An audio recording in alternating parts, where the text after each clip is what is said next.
Baik, Assalamualaikum warahmatullahi wabarakatuh. Sebelumnya, perkenalkan, di sini kami dari kelompok 26 peminatan RPL dengan beranggotakan saya sendiri, Elok Faiko, dengan 3 digit NIM terakhir 291 dari kelas TII 23. Dan saya Vila Indana dengan 3 NIM digit terakhir 287 dari kelas TII Angkatan 2023. Saya Amelia Yuliani Tiko Putri dengan 3 digit NIM terakhir 310 dari kelas TII Angkatan 2023. Saya Alvena Novita Fitri Indriana dari kelas TIC Angkatan 2023 dengan NIM 077.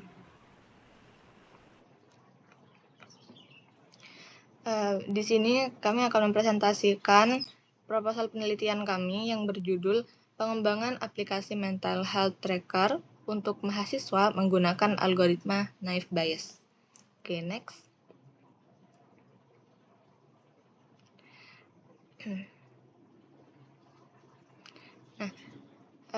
Di sini latar belakang dari proposal penelitian kami. Kesehatan mental mahasiswa adalah isu penting dengan banyak yang mengalami stres, kecemasan, dan depresi, namun enggan mencari bantuan. Sesuai riset yang sudah kami lakukan, ada banyak sekali data yang menunjukkan bahwa mahasiswa itu mengalami tingkat depresi dan lain-lain yang terkait dengan kesehatan mental yang sangat tinggi, melebihi dari masyarakat pada umumnya. Sehingga saat ini aplikasi untuk memantau kondisi kesehatan mental mahasiswa masih terbatas dan kurang efektif. Kurangnya pemanfaatan teknologi kecerdasan buatan AI menghambat deteksi dini masalah kesehatan mental. Pengembangan aplikasi mental health tracker ini dengan yang kami buat menggunakan algoritma Naive Bayes diharapkan bisa memberikan analisis akurat dan mendukung mahasiswa dalam menjaga kesehatan mental mereka. Next. Dari latar belakang tersebut, di sini kami menyimpulkan 3 identifikasi masalah. Yaitu yang pertama, masih banyak mahasiswa yang mengalami gangguan kesehatan mental namun tidak menyadarinya atau enggan mencari bantuan profesional. Yang kedua, belum tersedia aplikasi yang mampu memantau kesehatan mental mahasiswa. Yang ketiga, kurangnya integrasi teknologi berbasis kecerdasan buatan dalam sistem pendeteksi dini kesehatan mental untuk mahasiswa. Next. Nah, sehingga di sini kami mengangkat 3 rumusan masalah. Yang pertama, bagaimana merancang dan mengembangkan aplikasi mental health tracker yang ditujukan untuk mahasiswa. Yang kedua, bagaimana penerapan algoritma Naive Bayes dalam melakukan klasifikasi kondisi mental berdasarkan input pengguna. Yang ketiga, seberapa efektif aplikasi tersebut dalam memberikan informasi yang relevan bagi pengguna terkait kondisi mental mereka. Next. Nah, sehingga tujuan penelitian ini adalah untuk menjawab beberapa rumusan masalah yang kami angkat tadi. Next. Di sini ada untuk manfaat penelitiannya. Manfaat bagi masyarakat dan industri. Penelitian ini menjadi landasan yang mengembangkan teknologi kesehatan mental yang bisa digunakan secara luas di masyarakat. Juga membuka peluang untuk menciptakan layanan kesehatan berbasis teknologi yang lebih inklusif dan mencegah masalah kesehatan mental. Manfaat bagi akademisi sendiri, penelitian ini dapat dijadikan referensi untuk pengembangan aplikasi kesehatan mental berbasis kecerdasan buatan yang lebih baik. Dan manfaat untuk mahasiswa, yaitu untuk memantau kondisi mental mereka secara lebih efisien, mengurangi stigma, dan mendorong mereka untuk mencari bantuan jika diperlukan.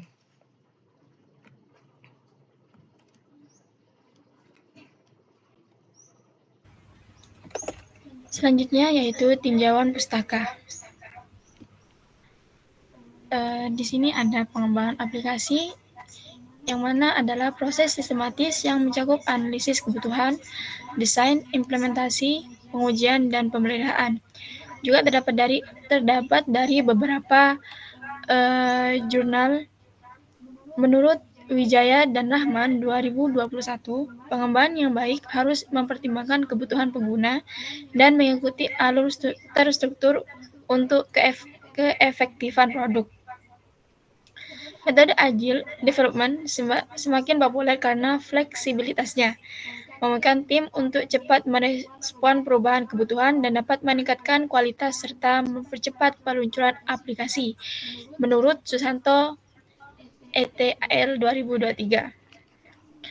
Sedangkan menurut pemilihan teknologi dan platform yang tepat seperti Android, iOS, atau lintas platform juga krusial dalam strategi pengembangan aplikasi modern.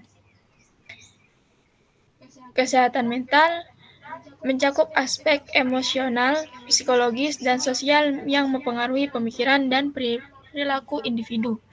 Menurut WHO 2021, ini adalah elemen penting dari kesejahteraan yang melibatkan kemampuan untuk mengolah stres dan berinteraksi dengan baik. Mahasiswa sangat rentan terhadap stres akibat tuntunan akademik dan sosial, dengan banyak yang mengalami stres, kecemasan, dan depresi yang berdampak negatif pada performa akademik mereka, menurut Rahmawati ETAL 2022. Selain itu, pengguna aplikasi kesehatan mental dapat membantu mahasiswa memantau kondisi emosional dan mengambil langkah preventif, menurut Pratama dan Ayu 2024. Sedangkan Mental Health Tracker adalah aplikasi yang dirancang untuk membantu individu memantau kondisi mental, mencatat dan melacak segala gangguan seperti stres, kecemasan, dan lain-lain. Aplikasi ini menawarkan fitur seperti penelitian diri, pencatatan mood harian, dan rekomendasi untuk meningkatkan kesejahteraan mental, menurut Kusnadi et al. 2022. Sedangkan menurut Aminah dan Purnomo, aplikasi yang efektif dapat meningkatkan kesadaran diri dan membantu pengguna mengenali pola emosional mereka. Banyak aplikasi menggunakan data dari kuesioner untuk menganalisis kondisi mental, dengan contoh aplikasi seperti Moodpad dan Dailyo yang membantu pengguna dalam memantau suasana hati mereka. Menurut Wulandari et al. 2024, integrasi fitur seperti pengingat harian dan pelacakan progres juga meningkatkan efektivitas intervensi digital dalam kesehatan mental, menurut Sari dan Putra 2025. Sedangkan algoritma naive Bayes itu sendiri adalah metode klasifikasi yang berdasarkan teorema Bayes dengan asumsi bahwa fitur-fitur saling independen. Meskipun asumsi ini jarang terpenuhi, algoritma ini tetap efektif, khususnya untuk data besar dan berdimensi tinggi, serta dalam aplikasi seperti klasifikasi email spam dan analisis sentimen. Menurut Wijaya et al. 2021, dalam konteks kesehatan mental, naive Bayes mampu mencapai akurasi 87% dalam mengklasifikasikan tingkat kecemasan mahasiswa, menurut Prada dan Rahmawati 2023. Keunggulan dalam kecepatan dan kesederhanaan menjadikannya ideal untuk aplikasi mobile yang memerlukan pemrosesan data real-time, seperti Mental Health Tracker, menurut Sari dan Purnomo 2024. Selain itu, optimasi melalui teknik tertentu dapat meningkatkan akurasi klasifikasi yang penting untuk pengambilan keputusan dalam kesehatan mental, menurut Anggraini et al. 2025. Di sini juga mengangkat penelitian yang terdahulu, sedangkan yang kami cantumkan di sini hanya satu, dengan judul Perbandingan Algoritma Naive Bayes dan Support Vector Machine atau SVM dalam klasifikasi data kesehatan mental mahasiswa. Penelitian ini membandingkan kinerja naive Bayes dan SVM dalam mengklasifikasikan data kesehatan mental mahasiswa, meliputi faktor-faktor stres, kecemasan, dan depresi. Hasilnya menunjukkan bahwa naive Bayes unggul dalam efisiensi dan kecepatan data pada dataset kecil, sementara SVM lebih baik dalam generalisasi pada data yang lebih besar dan kompleks. Temuan ini memberikan panduan dalam memilih algoritma yang sesuai untuk pengembangan aplikasi kesehatan mental yang dapat mendeteksi dan memantau kondisi mental mahasiswa secara real-time.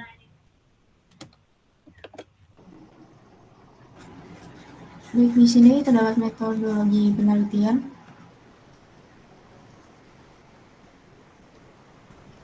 Di sini terdapat jenis penelitian, yaitu penelitian ini adalah research and development yang bertujuan merancang dan menguji aplikasi mental health tracker mobile untuk mahasiswa. Metode kuantitatif digunakan melalui kuesioner dan survei, dan data dianalisis menggunakan algoritma Naive Bayes untuk mendukung keputusan yang akurat dan pengembangan fitur yang responsif. Kemudian untuk metode pengumpulan data yang kami gunakan terdapat 3, yaitu yang pertama ada survei, kuesioner terstruktur untuk mengumpulkan informasi mengenai kondisi psikologis dan emosional mahasiswa yang akan dianalisis dengan algoritma Naive Bayes. Yang kedua ada studi pustaka, kajian literatur untuk memahami algoritma Naive Bayes dan relevansi penelitian sebelumnya. Kemudian yang ketiga, efektivitas program pencegahan. Wawancara dengan mahasiswa dan dosen psikologi untuk memvalidasi kuesioner dan mengidentifikasi fitur yang diharapkan dalam aplikasi. Next. Kemudian metode pengolahan dan analisis data yang kami gunakan ada 3. Yang pertama, pre-processing data. Ada cleaning, yaitu menghapus data yang tidak lengkap atau tidak konsisten. Yang kedua, labeling, yaitu memberikan label pada data sesuai dengan kategori kondisi mental seperti normal, cemas, stres, dan depresi. Kemudian tokenizing, membaca input menjadi satuan kata jika data berbasis teks. Yang kedua, ada klasifikasi dengan Naive Bayes. Setelah data dikumpulkan dan diproses, algoritma Naive Bayes digunakan untuk mengklasifikasi kondisi kesehatan mental pengguna. Sistem akan menghitung probabilitas penggunaan kategori yang paling sesuai berdasarkan jawaban kuesioner, sehingga dapat memprediksi kondisi mental seperti stres ringan, sedang, atau berat. Kemudian yang ketiga, evaluasi sistem. Evaluasi dilakukan pada 2 aspek, kinerja klasifikasi dan usability aplikasi. Kinerja diukur dengan confusion metric melalui akurasi, presisi, recall, dan advanced score. Usability dinilai menggunakan sistem usability scale atau SUS untuk mengetahui kemudahan dan kenyamanan pengguna aplikasi. Hasil evaluasi digunakan untuk meningkatkan akurasi sistem dan kualitas pengalaman pengguna. Next. Kemudian terdapat perancangan sistem berupa diagram alir atau flowchart. Untuk arsitektur sistemnya, ada client-side atau mobile app Android digunakan oleh pengguna untuk mengisi kuesioner dan melihat hasil klasifikasi. Kemudian server-side atau backend menangani proses klasifikasi data menggunakan Naive Bayes dan menyimpan hasil di database. Next. Kemudian di sini terdapat perancangan sistem use case diagram. Yang pertama, pengguna bisa register atau login. Setelah mereka bisa login, mereka bisa mengisi kuesioner harian atau melihat hasil klasifikasi mental dan mengakses saran dan referensi bantuan. Kemudian, admin akan membuat atau menyediakan hasil klasifikasi mental dan juga menyediakan saran dan referensi bantuan yang dibutuhkan oleh pengguna. Next. Untuk perancangan sistem perangkat dan tools yang digunakan, ada perangkat keras yaitu laptop atau PC untuk pengembangan back-end dan front-end, kemudian smartphone Android untuk pengujian aplikasi, lalu ada perangkat lunak yaitu Android Studio untuk pengembangan aplikasi Android, kemudian Firebase atau SQLite untuk penyimpanan data dan autentikasi, kemudian Python atau scikit-learn opsional jika pemrosesan ML dilakukan terpisah untuk pelatihan model Naive Bayes. Kemudian terdapat Figma untuk desain UI UX aplikasi, lalu SPSS atau Excel untuk pengolahan dan evaluasi data hasil kuesioner dan pengujian SOS. Di sini terdapat jadwal penelitian. Jadwal ini disusun sebagai pedoman pelaksanaan setiap tahap dalam pengembangan aplikasi mental health tracker berbasis algoritma Naive Bayes yang ditujukan untuk mahasiswa. Penelitian ini dirancang berlangsung selama 5 bulan, mulai dari April hingga Agustus. Rincian kegiatan penelitian tersebut disajikan secara sistematis dalam bentuk tabel.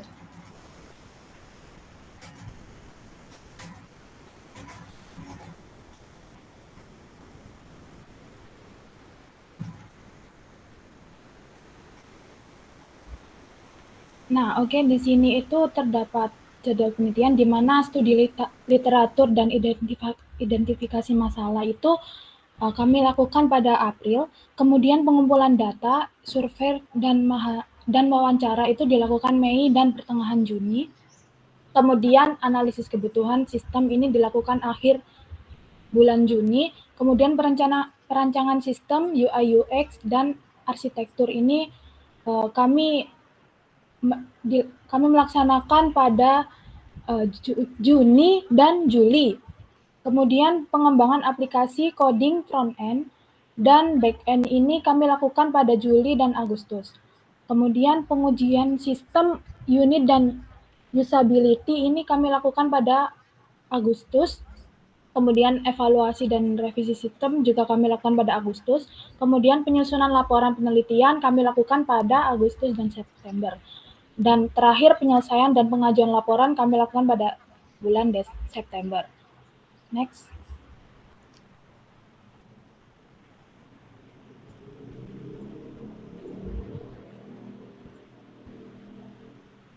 Oke, selanjutnya terdapat anggaran penelitian, di mana anggaran penelitian ini dirancang untuk mendukung pengembangan aplikasi mental health tracker dengan total dana sebesar 6.700.000. Anggaran ini mencangkup berbagai komponen penting seperti kebutuhan perangkat, pengumpulan data, pengembangan aplikasi, dan dokumentasi. Rincian estimasi biaya tersebut disajikan dalam tabel berikut. Laptop, smartphone Android untuk penguji, server cloud untuk backend, kemudian lisensi Android Studio, Firebase, kemudian Figma Pro, cetak kuesioner, transportasi dan wawancara survei, makanan, minuman selama rapat dalam 7 sesi, kemudian cetak laporan penelitian, biaya terduga, total semuanya anggarannya adalah 6.700.000.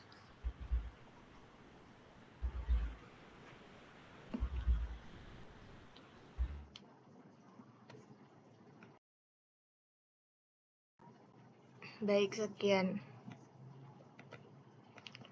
sekian dari kami, kelompok 26. Kurang lebihnya mohon maaf. Wassalamualaikum warahmatullahi wabarakatuh.